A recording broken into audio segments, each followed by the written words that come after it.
ఎక్కువగా బయట తినడము ఇవన్నీ చేస్తూ ఉన్నారు. మార్పులు కూడా చాలా వచ్చాయి.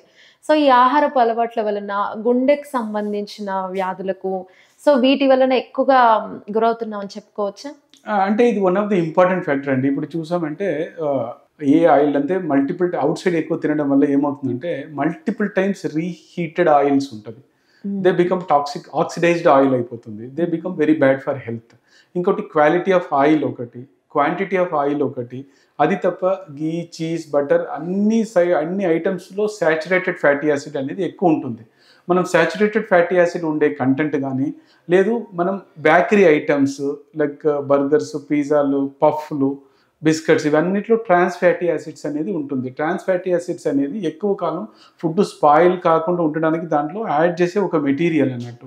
ఇవన్నీ మనం ఎక్కువ తినేటప్పుడు మనకు తెలియకుండా ట్రాన్స్ ఫ్యాటీ యాసిడ్ పర్సెంటేజ్ అనేది మన ఇంటేక్‌లో ఎక్కువ అయిపోతుంది. లెస్ దెన్ 1% ఉండాలి trans fatty acid. Outside food మనం ఎక్కువ తినడం వల్ల, లేదా ఇలాంటి ప్యాక్డ్ ఫుడ్ ఐటెమ్ తినేటప్పుడు ఈ సాచురేటెడ్ ఫ్యాట్ గానీ, ట్రాన్స్ ఫ్యాటీ యాసిడ్ గానీ క్వాంటిటీ అనేది ఎక్కువ ఉంటుంది ఇంటేక్‌లో. అప్పుడు బ్లాక్స్ అనేది బ్లాక్స్ రావడానికి ఛాన్సెస్ ఎక్కువ ఉంటుంది. ఈ కొలెస్ట్రాల్ ఉన్నవాళ్ళు ఏంటంటే కొద్దిగా ఎక్కువ మందులు వాడుతూ ఉంటారు. అవి ఎక్కువ వాడడం వలన ఎలాంటి ప్రాబ్లమ్స్ ఉంటాయి? వాడొచ్చా అవి? లేదు. కొలెస్ట్రాల్ ఎక్కువ ఉంటే ఖచ్చితంగా ఇనీషియల్‌గా లైఫ్ స్టైల్ అడ్వైస్ చేస్తామండి. ఫిజికల్ యాక్టివిటీ చేయడము, ఆయిల్ ఎక్కువ ఉండే ఫుడ్ అవాయిడ్ చేయడం, ఘీ, చీజ్, బటర్ ఇలా ఫ్రైడ్ ఐటెమ్స్ ఇవన్నీ తక్కువ చేసుకోవడం. వెజిటబుల్స్ ఎక్కువ అంటే ఫైబర్ కంటెంట్ ఎక్కువైతే కొలెస్ట్రాల్ అనేది తక్కువైతది. సో, ఎక్కువ వెజిటబుల్స్, ఎక్కువ ఫ్రూట్స్ ఇవన్నీ తీసుకునేటప్పుడు ఆటోమేటిక్‌గా కొలెస్ట్రాల్ తగ్గుతుంది. ఇవన్నీ చేసిన తర్వాత కూడా కొలెస్ట్రాల్ తగ్గలేదు అంటే డెఫినిట్‌గా కొలెస్ట్రాల్ మెడిసిన్స్ అనేది మనం వాడాల్సి తప్పదు. కొలెస్ట్రాల్ మెడిసిన్ వాడకుండా కొలెస్ట్రాల్ ఒకవేళ ఎక్కువ ఉందనుకోండి ఆటోమేటిక్‌గా కొలెస్ట్రాల్ డిపాజిట్ అయిపోయి రక్తనాళంలో మెల్లగా డిపాజిట్ అయ్యి 10%, 20% అని కొలెస్ట్రాల్ పెరుగుతూ వస్తుంది. సో, మనం లేట్‌గా ట్రీట్మెంట్ స్టార్ట్ చేసినా వచ్చిన బ్లాక్‌ని మనం రివర్స్ చేయలేము. సో, ఎర్లీ స్టేజెస్‌లో మనం కొలెస్ట్రాల్ ఎక్కువ ఉందంటే డైట్ పాటించి, డైట్ పరంగా కంట్రోల్ చేయలేము. ఫిజికల్ యాక్టివిటీ ద్వారా కంట్రోల్ చేయలేము. అంటే అప్పుడు డెఫినిట్‌గా మెడిసిన్ తీసుకోవాలా.